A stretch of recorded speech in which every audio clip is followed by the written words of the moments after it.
Shalom sahabat Aku dan Dia. Terpujilah nama Tuhan kita Yesus Kristus yang membuat hari ini ada, sehingga saya, Anis Priambodo, dapat menjumpai Anda kembali. Dan hari ini saya ingin membahas tentang merdeka di dalam Kristus. Kiranya Tuhan Yesus memberkati Anda. Selamat mendengarkan.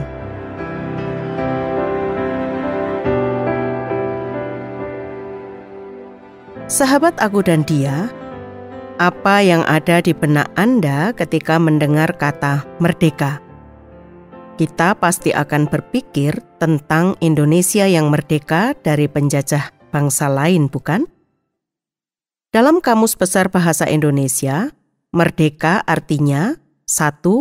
Bebas dari perhambaan, bebas dari penjajahan. 2. Tidak terkena atau lepas dari tuntutan. 3. Tidak terikat, tidak bergantung kepada orang atau pihak tertentu. Leluasa. Sedangkan menurut Kamus Thesaurus, merdeka itu bebas, berdiri sendiri, berlapang-lapang, independen, leluasa, lepas, lolos, mandiri, otonom, sesuka hati. Dalam sejarah berdirinya negara Republik Indonesia, merdeka berarti terlepas dari belenggu, tekanan atau penjajahan bangsa lain, sehingga bebas menentukan masa depan sendiri. Sekarang mari kita melihat dalam kekristenan. Dalam hidup kekristenan, kemerdekaan memiliki arti dimerdekakan dari belenggu dosa. Kita tidak lagi berada di bawah kuasa dosa yang membawa kepada penghukuman kekal, melainkan kita mengalami kehidupan baru, yaitu hidup berkemenangan karena Kristus telah memerdekakan kita dari dosa. Mari sejenak kita melihat sejarah kehidupan manusia dari mulai penciptaan. Kejadian pasal 1 ayat 26-27 dan 31 bagian A berbunyi, "Berfirmanlah Allah, baiklah kita menjadikan manusia menurut gambar dan rupa kita, supaya mereka berkuasa atas ikan-ikan di laut, dan burung-burung di udara, dan atas ternak, dan atas seluruh bumi, dan atas segala binatang melata yang merayap di bumi. Maka Allah menciptakan manusia itu menurut gambarnya, menurut gambar Allah diciptakannya dia, laki-laki dan perempuan diciptakannya mereka. Maka Allah melihat segala yang dijadikannya itu sungguh amat baik." Dalam kitab Kejadian pasal 3 menuliskan kisah kejatuhan manusia dalam dosa. Manusia jatuh dalam dosa karena memilih tidak taat kepada Allah.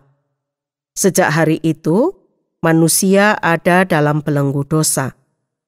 Manusia yang diciptakan menurut gambar dan rupa Allah dengan sungguh amat baik menjadi rusak oleh karena dosa.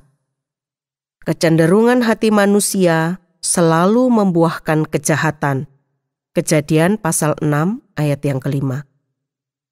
Allah pencipta adalah Allah yang kudus. Manusia berdosa adalah manusia yang cemar. Sehingga manusia tidak dapat bersama-sama dengan Allah. Sesuatu yang mengerikan akan terjadi jika manusia jauh dari hadapan Allah, maka manusia pasti akan binasa. Roma pasal 3 ayat 23. Karena semua orang telah berbuat dosa dan telah kehilangan kemuliaan Allah, dan upah dosa adalah maut. Roma 6 ayat 23 bagian A. Namun Allah yang menciptakan manusia adalah Allah yang kaya dengan rahmat. Allah tidak menghendaki manusia jauh dari hadapannya, sebab Allah menyayangi manusia. Allah mau manusia tetap memiliki hubungan yang erat dengan Allah. Dan untuk mengembalikan manusia agar dapat bersekutu dengan Allah, bukanlah usaha manusia yang mencari Allah, namun Allah sendirilah yang merancangkan agar manusia yang terbelenggu dosa dibebaskan dari dosa. Maka Allah mengutus anaknya yang tunggal untuk datang ke dunia, menjadi juru selamat manusia. Yohanes 8 ayat 26-36. Banyak yang harus kukatakan dan kuhakimi tentang kamu. Akan tetapi Dia yang mengutus aku adalah benar, dan apa yang kudengar daripadanya, itu yang kukatakan kepada dunia. Mereka tidak mengerti bahwa Ia berbicara tentang Bapa. Maka kata Yesus, apabila kamu telah meninggikan Anak Manusia, barulah kamu tahu bahwa akulah Dia, dan bahwa aku tidak berbuat apa-apa dari diriku sendiri, tetapi aku berbicara tentang hal-hal sebagaimana diajarkan Bapa kepadaku. Dan Ia yang mengutus aku, Ia menyertai aku. Ia tidak membiarkan aku sendiri, sebab aku senantiasa berbuat apa yang berkenan kepadanya. Setelah Yesus mengatakan semuanya itu, banyak orang percaya kepadanya. Maka katanya kepada orang-orang Yahudi yang percaya kepadanya, "Jikalau kamu tetap dalam firman-Ku, kamu benar-benar adalah murid-Ku, dan kamu akan mengetahui kebenaran, dan kebenaran itu akan memerdekakan kamu."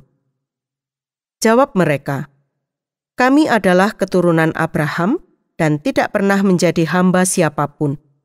Bagaimana engkau dapat berkata kamu akan merdeka?" Kata Yesus kepada mereka, "Aku berkata kepadamu, sesungguhnya setiap orang yang berbuat dosa adalah hamba dosa. Dan hamba tidak tetap tinggal dalam rumah, tetapi anak tetap tinggal dalam rumah. Jadi, apabila anak itu memerdekakan kamu, kamu pun benar-benar merdeka." Pada waktu dalam keadaan sebagai manusia, Yesus mengungkapkan jati dirinya, tetapi hanya sedikit orang yang percaya, bahkan orang-orang Yahudi menentang Dia, walau ada juga sedikit orang yang percaya. Dalam ayat 28, maka kata Yesus, apabila kamu telah meninggikan Anak Manusia, yang dimaksud di sini adalah peristiwa penyaliban. Yesus Kristus ditinggikan di kayu salib. Barulah kamu tahu bahwa akulah Dia, dan bahwa aku tidak berbuat apa-apa dari diriku sendiri. Tetapi aku berbicara tentang hal-hal sebagaimana diajarkan Bapa kepadaku, dan Ia yang telah mengutus aku, Ia menyertai aku, Ia tidak membiarkan aku sendiri, sebab aku senantiasa berbuat apa yang berkenan kepadanya. Pada ayat 31 dan 32, maka katanya kepada orang-orang Yahudi yang percaya kepadanya, "Jikalau kamu tetap di dalam firman-Ku, kamu benar-benar adalah murid-Ku, dan kamu akan mengetahui kebenaran, dan kebenaran itu akan memerdekakan kamu." Setiap orang yang berbuat dosa, dia adalah hamba dosa, ayat 34. Sebagai hamba dosa, maka tuannya adalah dosa. Seorang yang menjadi hamba dosa tidak dapat melepaskan diri dari dosa dengan usaha sendiri. Hanya Kristus yang sanggup untuk melepaskan manusia dari dosa. Galatia pasal 5 ayat 1, supaya kita sungguh-sungguh merdeka, Kristus telah memerdekakan kita. Karena itu, berdirilah teguh dan jangan mau lagi dikenakan kuk perhambaan. Mazmur 34 ayat 23, Tuhan membebaskan jiwa hamba-hambanya, dan semua orang yang berlindung padanya tidak akan menanggung hukuman. Kemerdekaan dalam hal ini yang dimaksud menyangkut kemerdekaan secara rohani, kebebasan dari belenggu dosa yang mengikat. Dan hanya mereka yang sudah merdeka dan beriman kepada Anak Allah, Tuhan Yesus Kristus, yang sungguh-sungguh memperoleh kemerdekaan sejati. Kemerdekaan Kristen tidak terpengaruh walaupun secara fisik orang Kristen mengalami penindasan, hambatan, sakit penyakit, dan sebagainya. Tidak berarti bahwa secara rohani pun mereka tertindas. Secara praktis, dalam kekristenan memiliki kemerdekaan yang sejati untuk beribadah dan berhubungan dengan Tuhan secara pribadi. Kemerdekaan Kristen diperoleh hanya bila seseorang tetap hidup sesuai firman Tuhan dan melakukan kebenaran Allah walau di tengah penindasan, tekanan, dan ancaman. Paulus dalam suratnya kepada jemaat di Roma mengatakan, "Apakah kamu tidak tahu bahwa apabila kamu menyerahkan dirimu kepada seseorang sebagai hamba untuk mentaatinya, kamu adalah hamba orang itu? Yang harus kamu taati baik dalam dosa yang memimpin kamu kepada kematian maupun dalam ketaatan yang memimpin kamu kepada kebenaran? Tetapi syukurlah kepada Allah. Dahulu memang kamu hamba dosa, tetapi sekarang kamu dengan segenap hati telah menaati pengajaran yang telah diteruskan kepadamu. Kamu telah dimerdekakan dari dosa dan menjadi hamba kebenaran." Roma pasal 6 ayat 16-18. Merdeka di dalam Kristus artinya bahwa kita sebagai orang Kristen yang mengaku percaya kepada Yesus Kristus, kita telah dibebaskan dari ikatan belenggu dosa. Dibebaskan sebagai hamba dosa, dan kita sekarang berpindah status sebagai hamba kebenaran. Karena kebenaran itu yang telah memerdekakan. Kebenaran itu terdapat di dalam firman, dan firman itu adalah firman Kristus. Jadi yang menjadi tugas kita sekarang adalah, pertama, memelihara anugerah kemerdekaan yang dari Allah itu, guna menentang setiap orang yang mengatakan kepadanya bahwa iman kepada Kristus saja tidak cukup untuk menyelamatkan. Galatia 5 ayat 1. Kedua, menggunakan kemerdekaan sebaik mungkin dengan jalan membiarkan Roh memimpin ke dalam pelaksanaan hukum kasih secara bertanggung jawab. Galatia pasal 5 ayat 13. Saudara-saudara, memang kamu telah dipanggil untuk merdeka, tetapi janganlah kamu menggunakan kemerdekaan itu sebagai kesempatan untuk kehidupan dalam dosa. Melainkan, layanilah seorang akan yang lain oleh kasih. Senada dengan apa yang disampaikan oleh Paulus, maka Petrus menulis di dalam 1 Petrus pasal 2 ayat 16, "Hiduplah sebagai orang merdeka dan bukan seperti mereka yang menyalahgunakan kemerdekaan itu untuk menyelubungi kejahatan-kejahatan mereka. Tetapi hiduplah sebagai hamba Allah."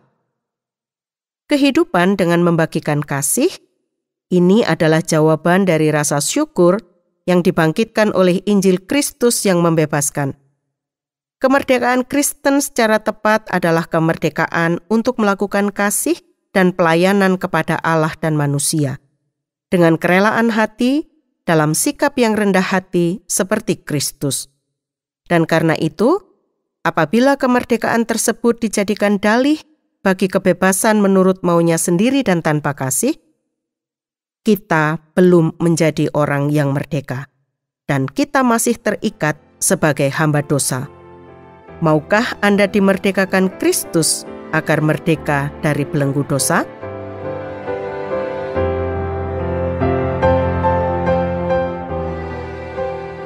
Sahabat Aku dan Dia, sampai di sini perjumpaan kita kali ini. Bila Anda ingin membagikan kisah Anda atau Anda ingin memberi usul maupun pertanyaan, hubungi kami melalui SMS atau WA ke nomor 081 333 777 386. Saya Anis mohon pamit, sampai jumpa.